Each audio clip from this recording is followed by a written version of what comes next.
for being a little bit late. I want to thank Saskia for being here with me. And despite everything that's happening in the world, we are here talking about films, about making films on a small budget.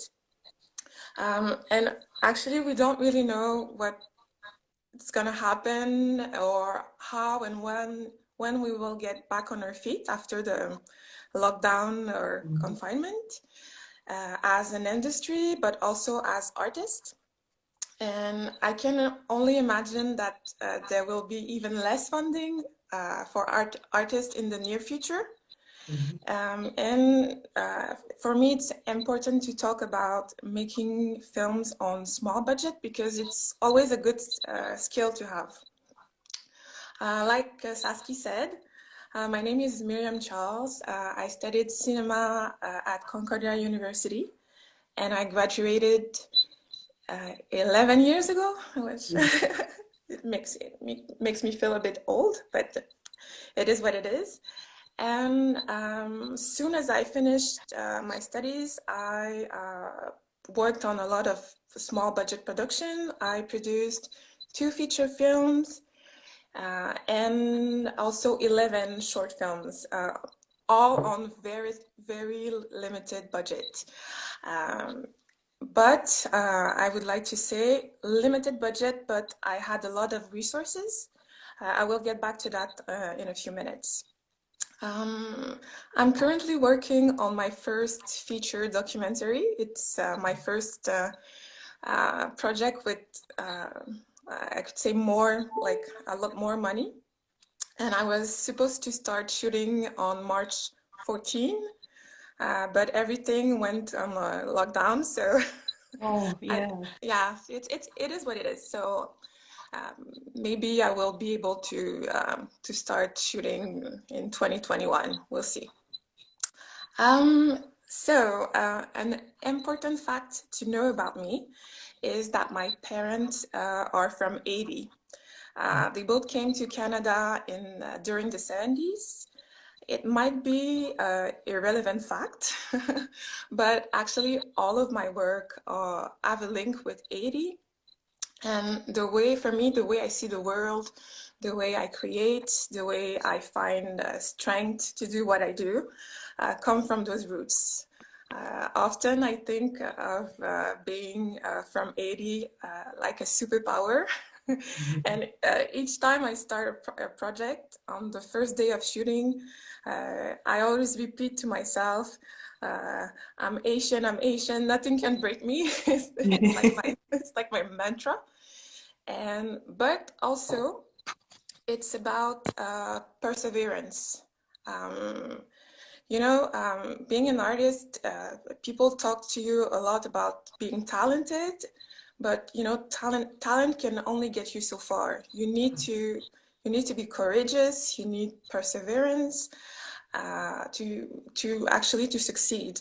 And I would like to add that success is what you make of it. For me, success has nothing to do with money, recognition. It's about being satisfied with my work. And really, it's about enjoying what I do when I do it. So today, I'm going to talk to you about my experience with small budget and tight budget. And it's all I know. All of my projects were made on very limited budget.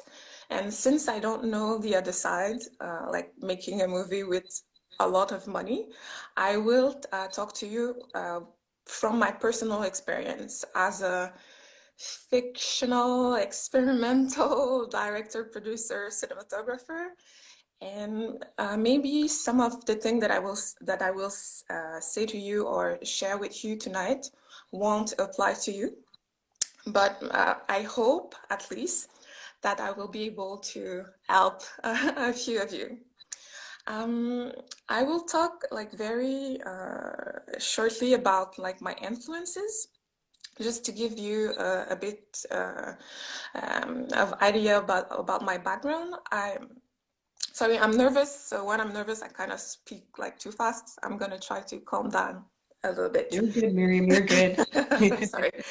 So I always loved literature from a very young age. My dad used to say to us, like, repeat to us that we needed to read, to read, to read, and read some more. Like, always have a book. And he had and still have a lot of books. I read about everything, about fiction, non-fiction, books about science, nature, everything. And I later understood what he meant by that, and how important it was. The more you read, the more you expand your sense of the world, your imagination, your critical thinking. And by doing a lot of reading, when later I was exposed to other art form, that that way of being creative, uh, imaginative, really helped me, and I could make some kind of a link with a lot of other art forms. But for me, it was like the theater. Um, I love music, painting, and other art form, but the theater for me like is the best. Like even before cinema, I really love the theater. And for me, everything is possible when you see a play.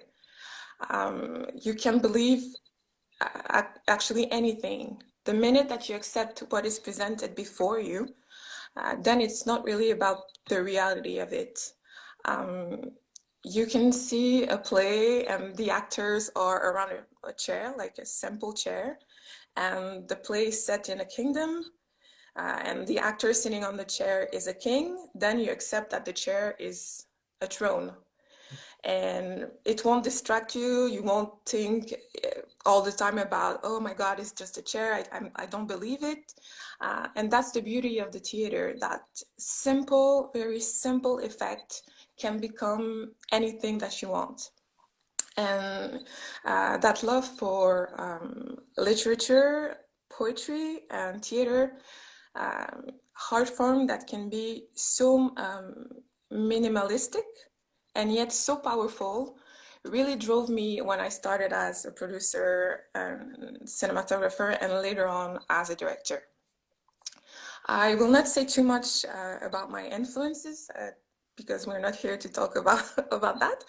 But the minute that I figure out how to add things, add things in the bio, like you can add like I'm gonna add a list of like influences, books, and filmmaker that I really enjoy and who had influence on me, and I will try Mhm. to share it with you later on when I will be able to figure something Okay. about Instagram. Sorry. So, like I said, most of my experience are on small budget production, and even if I mainly worked with 16 millimeter film, I did find ways to keep it very low cost with a lot of help. With a lot of help. Like I said earlier, um, limited budget, but a lot of resources. And that's the key, because of course you need to find those resources. It's possible to make a great movie with little, and sometimes even with no money. um, First of all, I'm going to talk very briefly about grants, applying for grants. Um, the minute that I was out of school, I started to apply for grants. Like I applied everywhere like crazy. I was writing grants to everybody and everyone. And for the first years as a producer and a director, I applied everywhere. But unfortunately, the grant was like rejected. And I was young and naive, so I was like, okay, it's rejected. Let's do the film anyways. So that's how I started as a producer. I was like, okay, they don't want to produce those weird movie. Let's just do them. And I was lucky. I had a great team.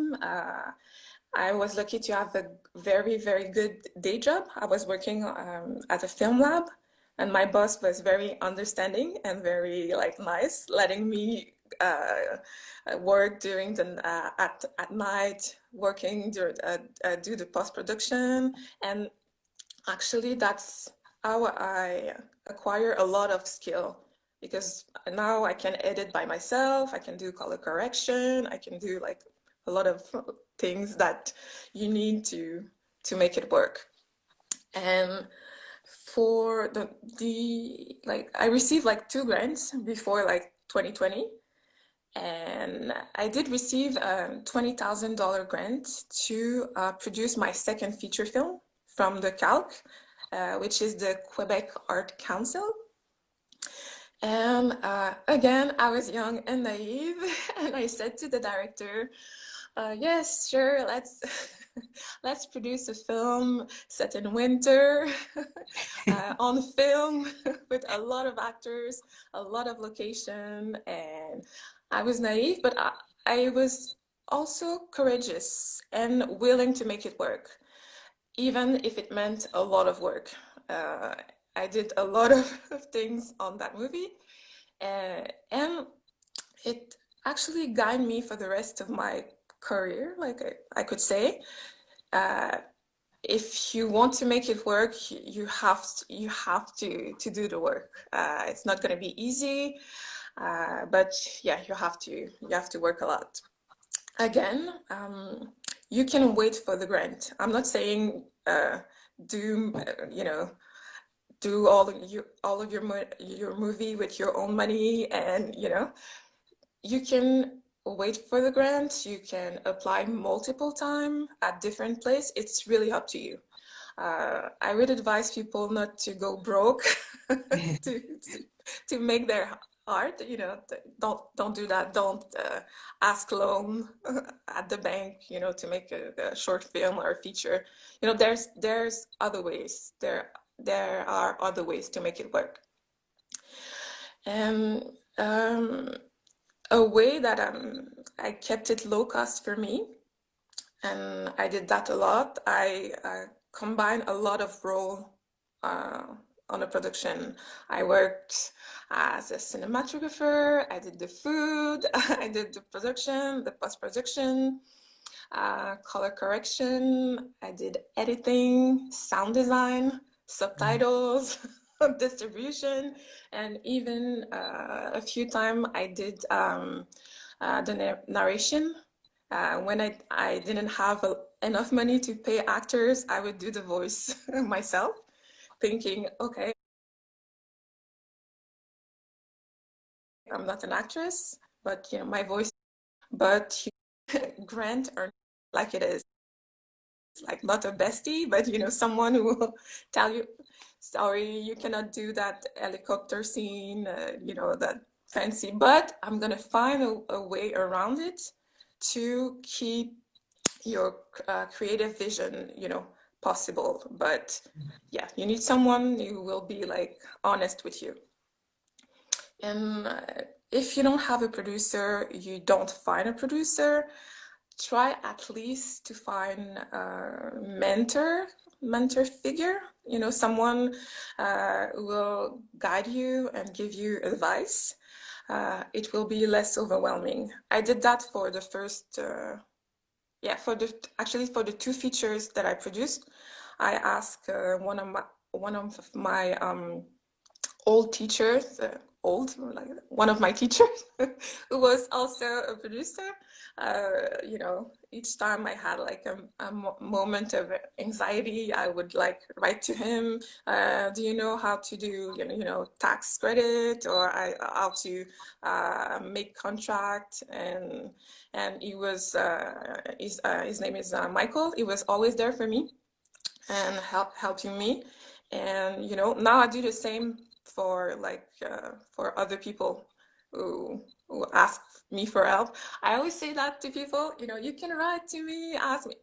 There's not a lot of people who do that, but I always offer to help people. So if you are listening to me today and you are starting as a producer or a director, you can send me your messages, and I will gladly answer all of your questions. Um, um, what can I say? Yes, sorry. Even if I work with, sometimes I worked alone, sometimes I work with very, very small team, and sometimes with bigger team. The team and the people around you working practically for nothing, those are the people who will make all the difference between a good film, a good script, and a great film. Filmmaking is about teamwork, and you know, if I'm here today, it's because of all of those incredible actors, artistic directors, cinematographers, sound recordists. It's because of all of them, and they actually made me a better producer and a better artist. Everybody is kind of searching for or looking for creative freedom, and it's kind of difficult to see how it can be achieved on a limited budget. Um, Again, like I said earlier, it's about your expectation, because technically everything is possible. I would say that you have to know your limitation and find a way to expanding them within your budget. You know, that's kind of the key. Um, you also need to work with a team that understand the challenges of small budget production. From the beginning, the pre-production, the team must be prepared for the long hours and the low salary or no salaries. And for that, the schedule have to be respected. Um, I'm a bit crazy about schedules, you know. I need that, you know, I need to start on time and to finish on time. I know that sometimes it's not possible, but you know, overtime on low budget production is not ideal. So if you can, you know, respect the schedule between yourself, it's people will love you for that. Yeah. And how to achieve that? Um, it starts with rehearsals. You know, working with actors, script rehearsal are a key component. It's also a good idea to ask your other team members to attend those rehearsals. You know, the cinematographer, the artistic director, the sound person, if it's possible, because if they assist or attend the rehearsal with the actors, they will have a better idea of the story. They will see the actor moving through space, how they react one another, and it will also save you so much time on set, because a lot of questions will be answered before the shoot. I go back to respecting the schedule. If you don't do rehearsals, you will waste a lot of time on set. And to get it right, just to get it right. And as an artist, is for me, it's really sad to say, especially when you work on a tight budget. But for me, the set is like it's a factory line, you know, you are there to execute the plan that you prepared in advance. Uh, I'm not saying that you should not do multiple takes or you should not explore, but you know, when you don't have a lot of money, there's a limit. You know, you cannot do like 7 takes of a shot, and then you know you will go on overtime. You don't really have the time to explore and think about the meaning of that scene and those colors, and you really need to do that work before the shoot. And if you don't, um, you don't want to create tension actually between you and your team. Uh, If everyone is prepared in advance, knowing what to do, the level of confidence, on the set will be high, and nobody will feel like they are lost or they are rushed to do things. Um, if you can, and I know that it's not always possible, visit the set beforehand. If it's possible, all of the art direction should be already done. The sound person should also visit the set to know all of the challenges of the space.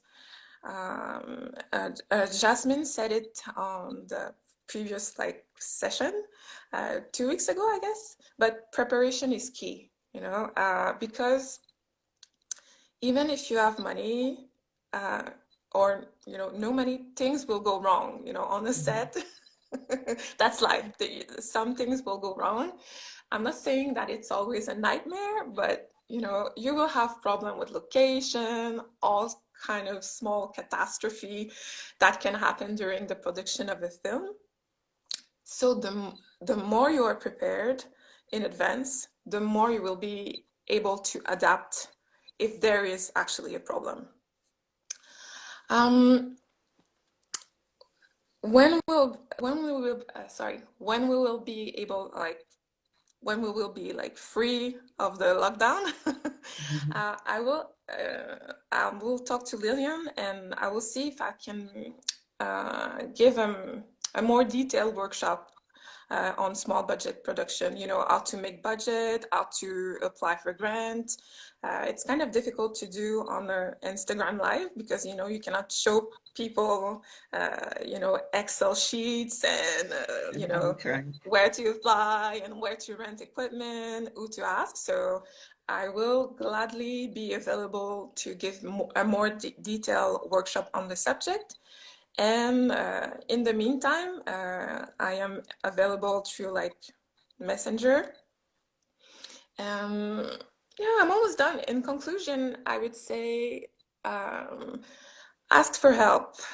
Find a team who will believe in you, who will believe in the project.